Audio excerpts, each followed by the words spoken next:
তোমরা যারা ক্লাস 12 অর্থাৎ দ্বাদশ শ্রেণীর 4th সেমিস্টারের ছাত্রছাত্রী আছো, তোমাদের কালকে ইতিহাস সাবজেক্টের পরীক্ষা। তোমরা প্রত্যেকেই এই সাবজেক্ট নিয়ে কম বেশি চিন্তায় আছো যে যেগুলো তোমরা পড়েছো তার মধ্যে থেকে কমন পাবে কি না, এই চিন্তাটা প্রত্যেকের মধ্যে আছে।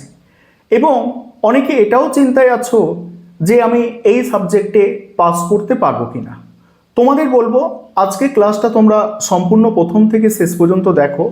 তোমরা যারা অলরেডি সিলেবাস কমপ্লিট করেছো, শেষ মুহূর্তে এই প্রশ্নগুলো তোমরা একটু রিভিশন করবে।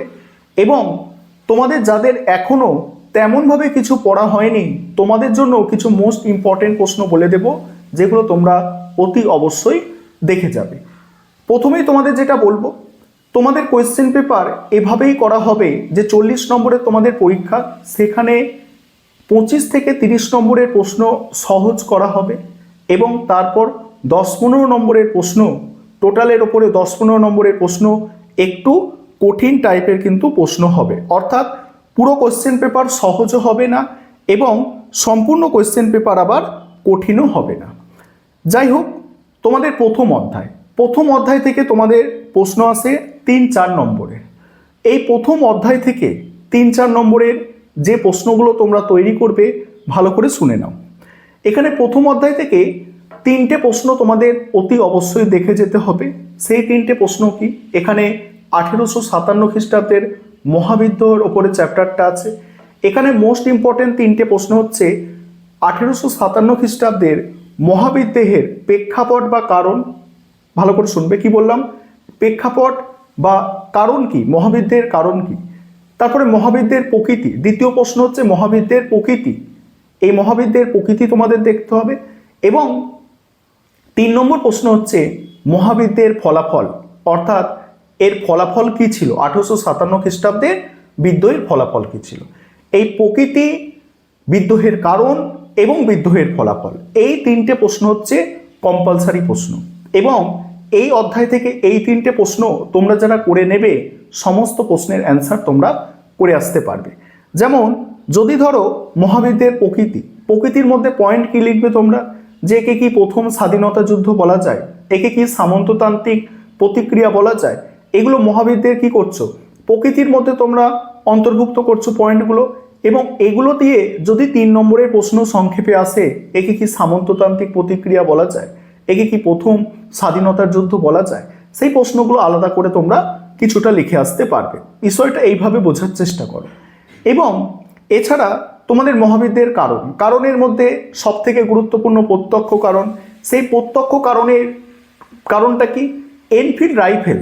ওই এনফিল্ড রাইফেলে যে কার্তুজে যে মানে গরু এবং শূকরের চর্বি মিশিয়ে যে গুলির যে মোড়কটা তৈরি করা হতো, সেটাকে কার্তুজ বলা হচ্ছে, তার জন্য বিদ্রোহ হয়েছিল।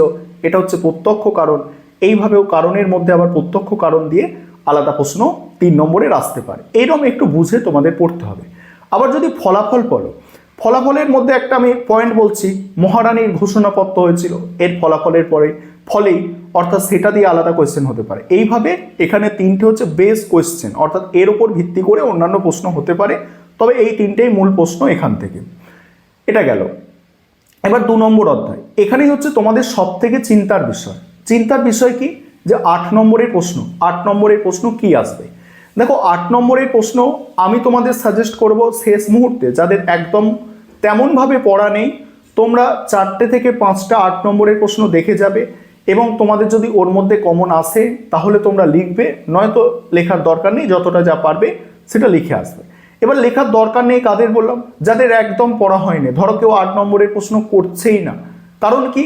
কারণ এখানে একটা, যে মূল কারণ যেটা, সেটা হচ্ছে 8 নম্বরের প্রশ্ন ছাত্রছাত্রীরা সাজেশন দেখলে ভয় পাচ্ছে। অর্থাৎ 10টা-12টা প্রশ্ন যদি তাদের 8 নম্বরের বলা হয়, বা 8 নম্বরের প্রশ্ন, আর 10টা-12টা প্রশ্ন বলা হবে না কেন?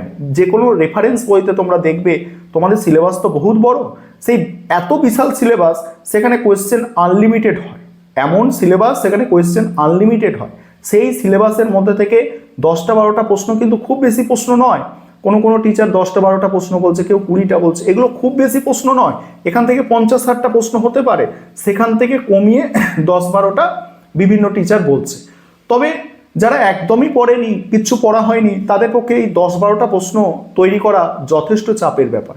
এখানে আমি তোমাদের কিছু প্রশ্ন, বেশ কিছু প্রশ্ন বলবো, অর্থাৎ মূল কিছু প্রশ্ন বলবো, সেই প্রশ্নগুলো তোমরা দেখে যাবে এবং তোমাদের যাদের অলরেডি পড়া আছে প্রশ্নগুলো রিভিশন করবে। 8 নম্বরের প্রথম প্রশ্ন, 1942 খ্রিস্টাব্দে, ভালো করে শুনবে, 1942 খ্রিস্টাব্দে ভারত ছাড়ো আন্দোলনের প্রেক্ষাপট ও গুরুত্ব বা ব্যর্থতা কারণ আলোচনা করো। কি বললাম? ভারত ছাড়ো আন্দোলনের প্রেক্ষাপট, গুরুত্ব আর ব্যর্থতার কারণ 1942 খ্রিস্টাব্দে ভারত ছাড়ো আন্দোলন। দ্বিতীয় প্রশ্ন হচ্ছে ভারতের স্বাধীনতা সংগ্রামে নেতাজি সুভাষচন্দ্র বসু ও আজাদ হিন্দ ফৌজের অবদান। এটা 2 নম্বর প্রশ্ন। 3 নম্বর প্রশ্ন, 1946 খ্রিস্টাব্দে নৌবিদ্রোহের কারণ ও তাৎপর্য। এটা 3 নম্বর প্রশ্ন।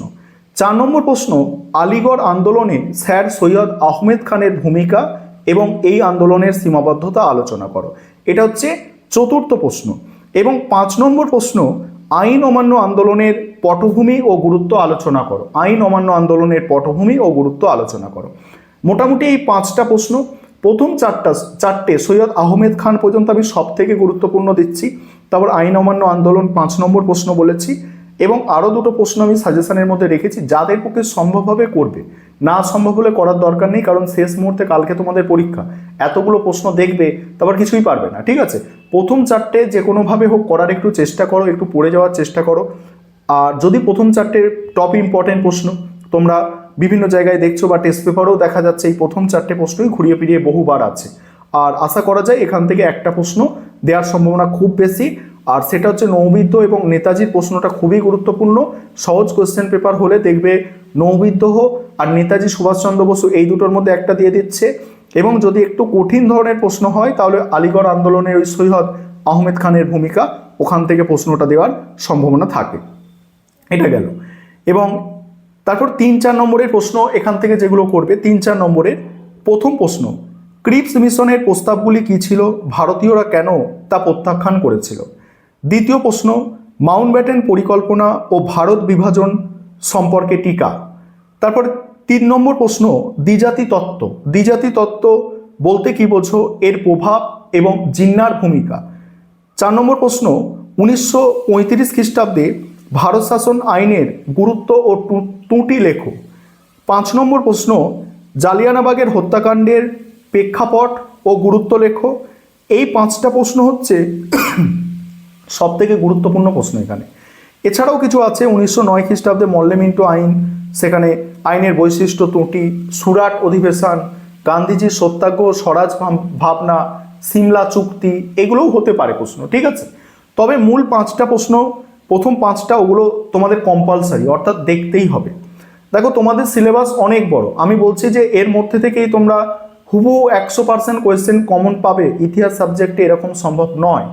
কমন পেতে পারো, পেলেও পেতে পারো, কিন্তু মানে এখানে ওইভাবে বলা যায় না যে 100% তোমরা এখান থেকে একদমই কমন পেয়ে যাবে, এইভাবে বলা যায় না।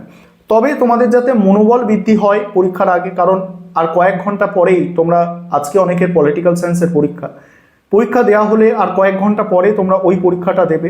এমনিতেই তোমরা পরীক্ষা দিয়ে কিছুটা টায়ার্ড, অর্থাৎ দুর্বল অনুভব করবে নিজেদের, এবং সেক্ষেত্রে তোমরা যদি আরও বেশি চাপ নিয়ে ফেলো যে অনেক প্রশ্ন দেখো, সেক্ষেত্রে কিছুই তৈরি করা হবে না।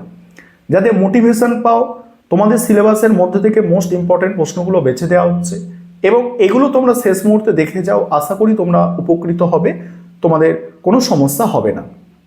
এবারে 3 নম্বর অধ্যায়। 3 নম্বর অধ্যায় থেকে 3-4 নম্বরের প্রশ্ন আসে।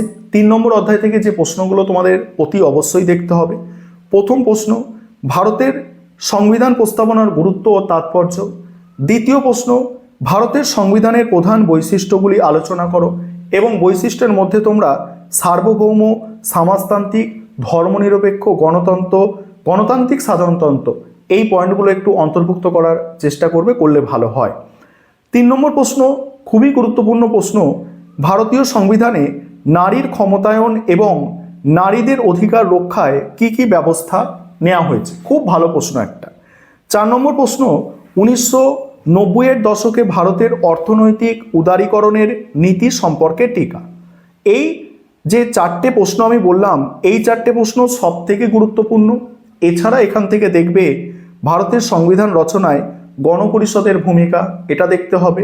এছাড়া ভারতে প্রথম 3টি পঞ্চবার্ষিকী পরিকল্পনার লক্ষ্য ও গুরুত্ব আলোচনা করো, এই প্রশ্নটাও তোমাদের দেখতে হবে।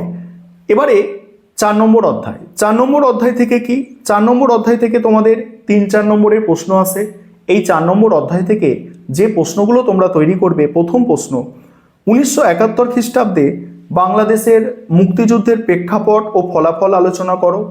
2 নম্বর প্রশ্ন বাংলাদেশের স্বাধীনতা যুদ্ধে ভারতের ভূমিকা বা অবদান আলোচনা করো। 3 নম্বর প্রশ্ন ভারত সোভিয়েত মৈত্রী চুক্তি সম্পর্কে টিকা। ঠিক আছে, এই 3টে সব থেকে গুরুত্বপূর্ণ। এছাড়া দেখতে হবে শেখ মুজিবুর রহমান ও আওয়ামী লীগ কিভাবে মুক্তিযুদ্ধে নেতৃত্ব দিয়েছিল, ভাষা আন্দোলনটা একটু দেখতে হবে, এইগুলো দেখতে হবে।